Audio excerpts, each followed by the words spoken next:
That is what this is about. It is comprehensive. Tolerate that in my presence. Thank you. Thank you so much, Ms. Thank you. Mr. Ricci, the San Bernardino attack was labeled, the San Bernardino attack of December 2nd, 2015, was labeled as a domestic terrorist incident. Is that correct? I believe so. Mr. Austin, do you know the June 12th, 2016 Pulse nightclub shooting was also labeled as a domestic terrorist incident, correct? That's my understanding. Mr. Salim, when Dylan Roof, a 21-year-old white supremacist, entered the Emmanuel African Methodist Episcopal Church and murdered 9 African-American worshipers, was that labeled as an incidence of domestic terrorism? I don't believe it was, but there's no question that it was. So it was, in your belief as a leader in this space, it was an incidence of domestic terrorism, but it was not labeled as such. That's correct.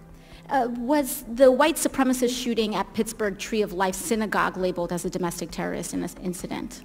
I'm not aware that it was, although then Attorney General Sessions came out and called it that, but the charges that have been brought to bear and are currently playing out in court are not ones of terrorism. You know, I really dug into some of these distinctions. What was labeled as domestic terrorism? What was labeled as a hate crime?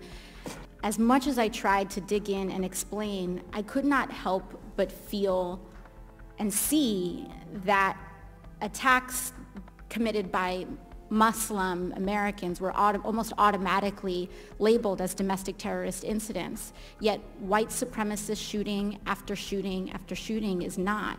And I can't help but come to the conclusion that these labels, what's being labeled as terrorism, is almost exclusively coming down to the identity. And it seems as though white men invoking white supremacy and engaging in mass shootings are almost immune from being labeled domestic terrorists in their violence.